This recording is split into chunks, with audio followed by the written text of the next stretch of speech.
बिस्मिल्लाहिर्रहमानिर्रहीम। अस्सलाम वालेकुम स्टूडेंट्स, वेलकम बैक। कैसे हैं आप सब? मैं उम्मीद करता हूँ आप सब खैरियत से होंगे। हम क्लास 6 हिस्ट्री की बुक का चैप्टर नंबर 2 शुरू किए हुए हैं। हमारे चैप्टर नंबर 2 का नाम है Persian, Greek and Roman civilization, यानी ईरानी, यूनानी और इटालियन तहजीबें। अपने पिछले सबक में हमने इसके कुछ पॉइंट डिस्कस किए थे जो आपके सामने आपको स्क्रीन पर नज़र आ रहे हैं। आइए एक दफ़ा इसको दोबारा पढ़ लेते हैं, फिर हम इंशाल्लाह ताला अपने आज के लेक्चर की तरफ बढ़ते हैं। तो describe when and how the Persian, Greek and Roman civilization were formed. बताएं कब और कैसे ईरानी, यूनानी और इटालियन तहजीबें तश्कील पाईं। Analyse the daily life and social customs of ancient Persian, Greek and Roman civilization. कदीम ईरानी, यूनानी और इटालियन तहजीबों की रोज़मर्रा ज़िंदगी का तज्ज़िया करें। Identify the connection between Greek and Roman. यूनानी और इटालियन तहजीबों के दरमियान ताल्लुक़ बयान करें। Describe who Alexander was. बताएं सिकंदर आज़म कौन था। And why he was called Alexander the great. और इसे सिकंदर आज़म क्यों कहा जाता था। Analyst significant victories of Alexander यानी कि सिकंदर आज़म की फतूहात की एक फहरिस्त बनाएं। Outline the reasons for Alexander's plan to conquer India. सिकंदर आज़म के इंडिया को फतह करने के मंसूबे के बारे में वजूहात बयान करें। Identify the relationship between Athens and Sparta. Athens और स्पार्टा के दरमियान ताल्लुक़ बताएं। Describe how Rome developed into a republic. बताएं इटली रिपब्लिक में कैसे बदला। Compare the architecture of Greeks and Romans. यूनानी और रोमी फ़न तमीर का मुआजना करें। Analyse some of contributions of the Persian, Greek and Roman civilization to the world. ईरानी, यूनानी और रोमी तहजीबों का दुनिया में क्या हिस्सा था, इसकी फहरिस्त बताएं। आइए आगे चलते हैं इंशाल्लाह ताला। आज हम इसके अल्फाज मैं कोशिश करूँगा कि इसके वर्ड्स मीनिंग हम इसके शुरू कर लें। तो इससे पहले अल्फाज मायनी पढ़ने से पहले हम थोड़ा सा इसको पढ़ लेते हैं, इसकी रीडिंग कर लेते हैं। तो इसके लिए आप पेज नंबर 33 निकाल सकते हैं। अपनी बुक का पेज नंबर 33 निकालेंगे तो वहाँ पे फर्स्ट हेडिंग है जी एंशियंट पर्शियन सिविलाइजेशन। इसी को मैं आज पढ़ूँगा। The term ancient Persian civilization covers the 3 great empire, the Achaemenid, Parthian and Sasanian empires.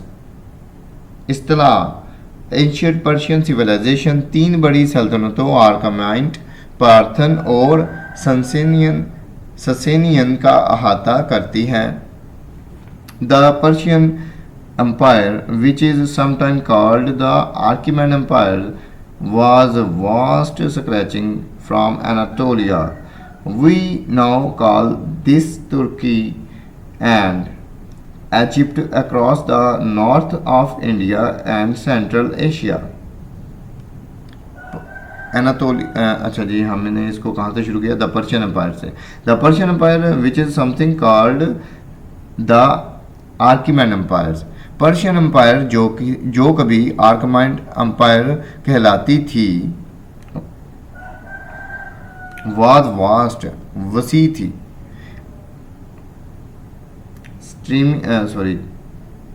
Scratching from Anatolia, we now call this Turkey and Egypt across the north of India and central Asia.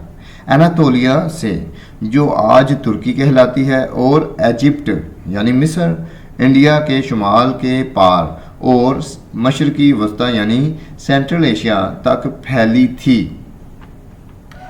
जी आगे next line है हमारे पास। It lasted from 550 to 330 BC। BC का मतलब यहाँ समझ लीजिए, BC मतलब बिफोर क्राइस्ट। अच्छा जी, इसको अब ट्रांसलेट करते हैं। ये 550 कबल मसीह से 330 तक जारी रही। The Persian Empire was characterized by the establishing of extensive trading networks, and the emergence of a new religion, Zoroastrianism. Zoroastrianism. Okay, आइए इसको ट्रांसलेट कर लेते हैं। एक नए मज़हब ज़ोरोस्ट्रियनिज़्म कायम किया गया और ठीक ठाक कारोबारी के नेटवर्क बनाया गया। ठीक ठाक कारोबारी नेटवर्क बनाया गया। नेक्स्ट लाइन है जी हमारे पास, finally in 331 BC a new empire builder Alexander the Great conquered the Persian Empire. आखिरकार 331 कबल मसीह में एक नए अंपायर बिल्डर सिकंदर आज़म ने पर्शियन अंपायर को फतह किया। ये आपको थोड़ी सी ट्रांसलेशन थोड़ी सी इसकी रीडिंग थोड़ी सी करवा दी है। तो आइए चलते हैं अब अपने वर्ड्स मीनिंग की तरफ। यहाँ पे हमारे पास फर्स्ट वर्ड है जी कंकर्ड, यानी फतह किया। नंबर 2 पे है जी कंक्वेस्ट, फतूहात। नंबर 3 वैल्यूएबल, नुमाया। नंबर 4 अंपायर, सल्तनत। नंबर 5 इजिप्शियन आर्मी, मिस्री फौज। नंबर 6 डिफीट, शिकस्त। तो ये आज के लिए आपको जो घर का काम है वो यही है कि इस तमाम रीडिंग को पढ़िए, अच्छे से समझिए और ये जो 6 वर्ड मीनिंग्स आपको पढ़ाए गए हैं इनको याद करिए, इनको लिखिए, इनकी प्रैक्टिस कीजिए। आपकी उर्दू की मिस्टेक्स नहीं होनी चाहिए। उर्दू को बार बार प्रैक्टिस करिए ताकि आपकी उर्दू अच्छी हो और वर्ड्स मीनिंग अच्छे से याद हो जाए। इंग्लिश और उर्दू दोनों में इसकी प्रैक्टिस करें। इंशाअल्लाह ताला हम मिलेंगे अपने नेक्स्ट लेक्चर में। तब तक के लिए मुझे इजाज़त दीजिए। अल्लाह हाफिज़।